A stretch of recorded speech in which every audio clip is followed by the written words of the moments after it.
Change does not always arrive with fanfare.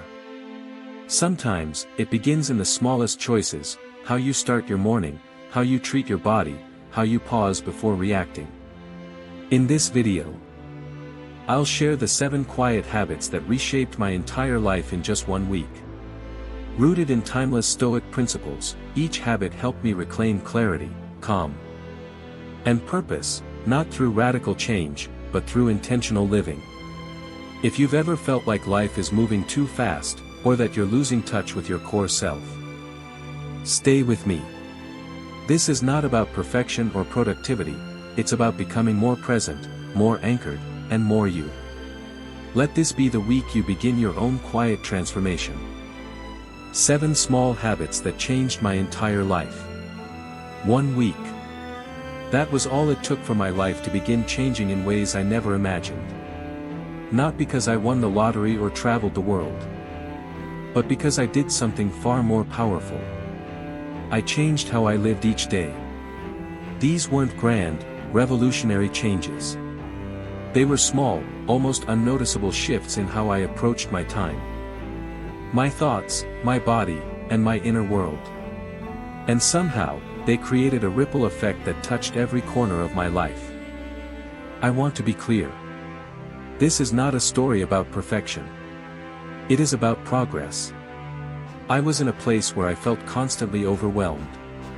There was always noise in my mind, a pressure to do more, be more, yet I often felt like I was standing still. I was reactive instead of intentional. My emotions led me more than I led them. Deep down, I was disconnected from who I really wanted to be. That was the tipping point. I decided to experiment with 7 habits. Just 7 small practices. Each chosen not at random, but because they aligned with timeless Stoic values: clarity of thought, emotional discipline, resilience, self-awareness, and living with purpose. I gave myself 7 days. No expectations. No guarantees. Just curiosity and commitment. What happened during those 7 days surprised me. I didn't become someone new. I became someone closer to my core. With each habit, I peeled away a layer of noise, distraction, or emotional clutter. I could feel myself becoming more grounded, more aware, more alive. I started to realize that freedom isn't about escaping your circumstances. It is about mastering your response to them. This is not a motivational challenge. It is a philosophical return. A return to simplicity, to intention, to truth. Over the next 9 parts, I'll walk you through these habits, exactly what I did, what I felt, and how each small act helped me move closer to inner freedom, strength under pressure, and a life anchored in values. If you have ever felt lost in the noise of life, like your days are running you instead of the other way around, stay with me. Because everything I share here is something you can apply today. And sometimes, that's all it takes: 1 quiet decision, followed by 7 days of clarity. Waking up early, starting the day with intention. I was never a morning person.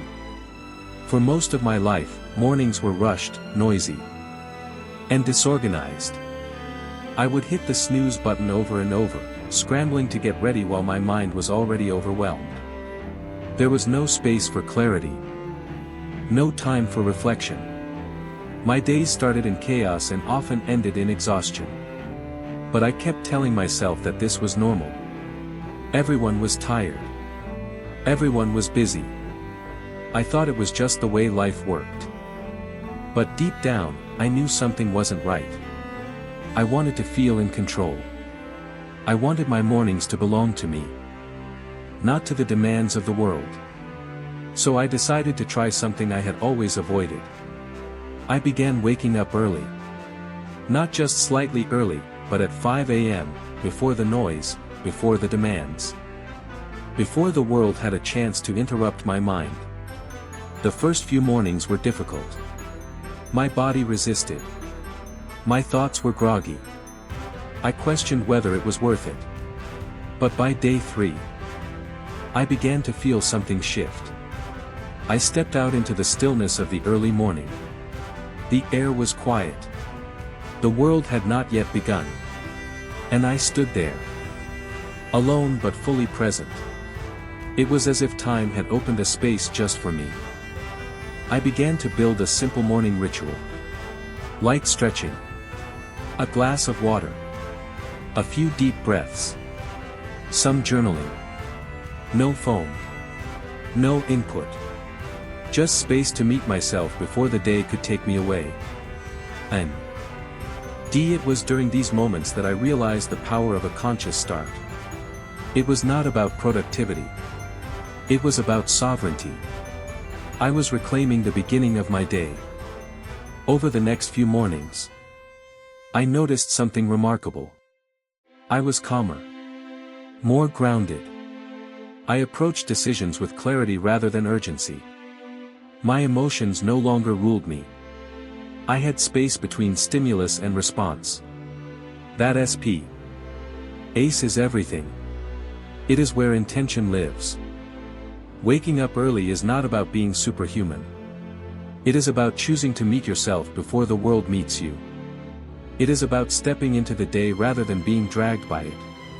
And in that choice, we find something that feels rare in modern life, a sense of inner freedom. Daily training, strengthening the body to steady the mind. For a long time I believed that exercise was just about fitness. Muscles. Weight.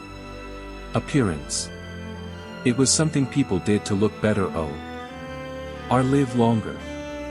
And while those things are true in their own way, they were never enough to move me. I saw movement as optional. Something to be scheduled if time allowed. Often it didn't. Then something shifted. It was a particularly heavy week mentally. I felt foggy, restless, unmotivated. I kept trying to think my way out of the fog, but my mind only spun further.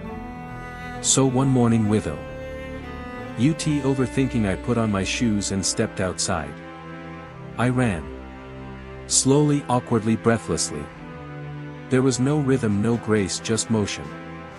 But it was the first time in days that I felt even slightly clear. That small act opened a door. I committed to moving my body every day, no matter how small the effort. A 20-minute walk. A short yoga session. Light stretching. I was not chasing perfection. I was building momentum. And in that movement I found something I never expected. Mental clarity. Each session became less about the body and more about presence. My mind had space to breathe. I began noticing things again: the rustle of trees, the rhythm of my breath, the texture of silence. It was as if motion shook loose the emotional dust I had been carrying. When I moved my body, I could finally move my thoughts. Training daily gave me something that thinking never could. It grounded me. It connected me to the present moment. The aches, the sweat, the discomfort, they were not problems, they were proof that I was alive, engaged, and present. I began to crave that feeling, not for the body it gave me, but for the stillness it brought to my mind. This habit did not make me an athlete. It made me attentive. It reminded me that the body is not separate from the mind. They are partners. When one is stagnant, the other struggles. But when they move together, something powerful happens. Discipline awakens. Stress dissolves. And clarity returns. To train daily is to choose to return to the body so that the mind can rest. Not to chase an image, but to reclaim balance. In a world that often leaves us mentally overloaded and emotionally numb, movement becomes a silent form of healing. And it is always within reach. Journaling, a journey of self-understanding and inner liberation. I never saw myself as someone who would keep a journal. I assumed journaling was for poets, dreamers, or people with too much time. I was wrong. It turned out to be one of the most powerful tools I had ever used to understand myself and reclaim my mental clarity. It started simply. 10 minutes each, and GHT. No structure. No rules. Just a pen and a page and whatever was inside me at the end of the day. The first entry was awkward. I didn't know what to say. I wrote about what happened that day and how I felt. I didn't try to sound smart or deep. I just told the truth. It was messy and honest. But something shifted the moment the words left my head and landed on paper. I felt lighter. Like I had taken a heavy thought and placed it somewhere outside of me. That feeling kept me coming back the next night and the next. Within a few days patterns started to emerge. I saw the same thoughts repeating. The same frustrations. The same fears. But now they were no longer swirling inside me. I could observe them. I could question them. I began to ask why. Why did this moment make me anxious? Why did I react so strongly to that person? What am I really afraid of? Journaling gave me space to pause and reflect. To see my emotions not as facts but as signals. I started responding instead of reacting. I began writing down questions I didn't yet have answers to. And surprisingly, the answers started to come. Sometimes not right away, but eventually. Writing turned confusion into curiosity and frustration into clarity. It also became a record of growth. I would read back on old pages and see how far I had come. Moments I once thought were the end turned out to be beginnings. Struggles I thought would break me had made me wiser. And in those pages I found proof of resilience. Proof that I had kept going. More than anything, journaling became a place where I could be fully honest without fear of judgment. A place where the ego stepped aside and the deeper self could speak. In a world that demands performance, this was a space for truth. For release. For freedom. Mindful eating, reconnecting with the body and emotions. I used to eat on autopilot. Meals were rushed, distracted, and often forgettable. I would eat while working, scrolling, or watching something. I rarely tasted my food. I barely noticed when I was full. Eating was just another task to complete. Not an experience to be present with. Over time, this disconnection showed up not only in my body but also in my mind. I felt dull, sluggish, and strangely empty after meals. I was full but not nourished. One week I decided to try something different. I committed to eating each meal with full awareness. No phone, no TV. No multitasking. I sat down at a quiet table and simply ate. At first it felt strange. The silence was loud. The food felt unfamiliar. But within a few days I started to notice things. The texture of a ripe tomato. The warmth of tea as it moved through my chest. The satisfaction of chewing slowly and really tasting what was in front of me. Mindful eating brought me back to the present moment. It turned meals into moments of stillness and reflection. I began to ask myself before eating whether I was truly hungry or just seeking comfort. Sometimes I realized I was eating out of boredom or stress. That awareness helped me pause and choose more intentionally. I started to nourish myself instead of just feeding myself. This practice also deepened my connection to my body. I learned to recognize subtle hunger cues and stop when I felt satisfied. I stopped eating out of guilt or habit. I started appreciating food for how it made me feel instead of how fast I could consume it. I no longer chased fullness. I sought balance. What surprised me most was how this simple shift affected my emotions. I felt calmer, more in tune with my needs, and less reactive to stress. Food became a teacher. It reminded me to slow down, to savor, to listen. And in doing so, I found a small but powerful doorway back to myself. Mindful eating is not a rule. It is a relationship. It is a way of coming home to your body, honoring your needs, and living each bite with presence. In a world that rushes everything, choosing to slow down and taste is a quiet act of self-respect. Limiting screen time, reclaiming time and inner stillness. I did not realize how much of my life was being spent through a screen. It started with a few minutes of scrolling that turned into hours. I would reach for my phone during every idle moment. In line. In bed. Between conversations. It was constant and automatic. I told myself I was staying informed or relaxing, but in truth I was escaping. Escaping discomfort, boredom, silence. The effects were subtle but undeniable. My attention span shortened. My sleep became restless. I felt more anxious and less connected to the world around me. I was consuming endlessly but not absorbed. Anything meaningful. My days felt full but empty. I knew something had to change. So I set a simple rule. 1 hour of screen time a day outside of work. That was it. No social media rabbit holes, no endless YouTube chains, no mindless late-night scrolling. At first it was uncomfort. I felt fidgety, even restless. But underneath that discomfort was a strange quiet. And in that quiet I started to notice things. I had time. Time to read. To walk. To write. I found old hobbies again. I sat at a cafe without needing to photograph my coffee. I had entire conversations without checking notifications. I took a walk and actually noticed the sound of birds, the feel of wind, the rhythm of my steps. These moments had always been there. I just had not been. The more I limited screens, the more spacious my mind felt. I began to think more clearly. I was less reactive, more reflective. My thoughts were not being constantly interrupted.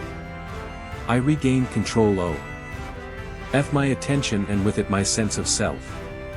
I was no longer pulled in 1,000 directions. I could choose where my focus went. Limiting screen time did not make life less interesting. It made it more vivid.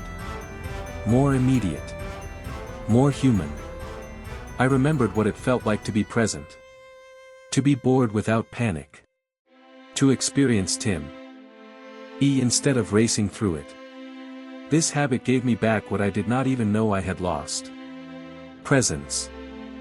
In a world designed to hijack our attention, reclaiming it is a radical act. It is how we return to ourselves. To real connection. To silence. To clarity. The smallest changes create the biggest results. When I first began this journey, I was skeptical. Could something as small as waking up earlier or writing in a notebook really shift the direction of my life? I was used to thinking that transformation had to be dramatic. That it's me from major events or big decisions. But I had tried those before. They never lasted. What I found instead was that consistent small actions had more power than any single breakthrough. Each habit I practiced during that week was simple. None required special tools or long hours. But each one held weight. Because every time I followed through, I sent a message to myself. A message had said, I am willing to show up. I am willing to choose differently. I am not a victim of my habits. I can shape them. The change did not come overnight. It crept in quietly. A little more calm in my mornings. A bit more clarity in my choices. Less rush, more presence. These shifts were small, but they compounded. And within just 7 days the tone of my life began to change. I no longer felt like I was reacting to everything. I was initiating. Guiding. Living on purpose. One of the biggest realizations was that discipline does not have to be rigid. It can be gentle. A form of kindness to your future self. When I moved my body or put my phone down or chose a mindful meal, I was not being strict. I was being supportive. These habits were not restrictions. They were reminders. Each one brought me back to myself. Most of all, they showed me that the direction of life is shaped not by what we do once but by what we do daily. By the decisions we repeat. The rituals we create. The moments we choose presence over distraction. Courage over comfort. Awareness over autopilot. 7 days is not long. But it is enough. Enough to prove that you are not stuck. That you are capable of change. And that change is often less about doing more and more about doing differently. Wit. H. Intention. With clarity. With heart. The smallest changes do not just shift your routine. They shift your identity. And that is where real transformation begins. Failure is the ultimate test of inner resilience. There is a certain kind of strength that cannot be built in comfort. It does not come from success or praise. It is forged in the quiet aftermath of failure. That is where resilience is tested. That is where character is revealed. I used to see failure as something to avoid at all costs. It felt like proof that I was not good enough. Every mistake seemed final. Every setback felt like a step backward. But the Stoics teach something different. They remind us that we cannot control what happens outside of us. What we can control is how we meet it. Failure is not the opposite of progress. It is part of the process. It is the fire that tempers the steel. I did not understand this until I went through a series of setbacks that left me drained. I had done everything right, or so I thought. And yet things still fell apart. I could not fix them. All I could do was face them. At first I resisted. I wanted to explain, defend, find a way out. But slowly I began to sit with the discomfort. I let myself feel the sting of disappointment without running from it. And in that stillness something shifted. I realized that failure had not broken me. It had revealed me. The parts of me that still clung to control or perfection. The parts that needed validation. And underneath all of that I found something more solid. A sense of self that was not based on winning. That shift changed everything. I started to meet challenges differently. I stopped asking why is this happening to me and started asking what is this here to teach me. I began to see setbacks not as curses but as teachers. I learned to pause before reacting. To observe rather than collapse. To rise even when things stayed hard. Inner resilience is not about never falling. It is about remembering who you are when you do. It is built in the moments when you choose courage over despair, presence over panic, and value over fear. And it grows every time you get back up with more clarity than before. Failure will visit everyone. It is not personal. It is universal. But how we receive it, that is where the power lies. Not in avoiding it but in using it to become someone deeper, truer, stronger. Values are not just decorations on the wall. We all say we have values. We write them down. We talk about them. We say that honesty matters, or kindness, or courage. But in the chaos of daily life, it is easy to forget. Easy to drift. When things get hard, values can become just words, beautiful, inspiring, but distant. I learned that values only matter when they shape our behavior. When they move from ideas into action. There was a moment when I realized I had been living out of alignment. Not in a dramatic way, but in small repeated ways. Saying yes when I meant no. Staying silent when I should have spoken. Chasing approval instead of acting from integrity. It was not about being bad. It was about being lost. I had lost sight of the compass that was supposed to guide me. So I returned to a simple practice. I wrote down 3 values that I wanted to live by. Not the ones that sounded good, but the ones that made me feel alive. I read them every morning. I asked myself each night how I had honored them. Some days I failed. Some days I forgot. But over time, something began to shift. The values became part of me, not just statements I admired. Living with values is not about being perfect. It is about being intentional. When we are clear on what matters, decisions become easier. We stop seeking shortcuts. We stop chasing distractions. We begin to live on purpose. And with that purpose comes a quiet strength, a sense of direction, and a feeling of self-respect. In a world that pulls us in every direction, values keep us rooted. They remind us who we are and who we are trying to become. They are not decorations. They are anchors. They are not just what we say. They are how we show up, especially when no one is watching. When you align your actions with your values, life feels different. Not always easier, but deeper. More grounded. More true. And in that alignment, we find something rare. The peace that comes from living as the person we know we are meant to be. Change does not always begin with something loud. Sometimes, it starts in silence, in the way you rise each morning. The way you breathe before reacting. The way you choose clarity over chaos. These habits were not about fixing my life. They were about remembering who I am. If you take just one thing from this journey, let it be this. You already have what you need to begin. Start small. Stay honest.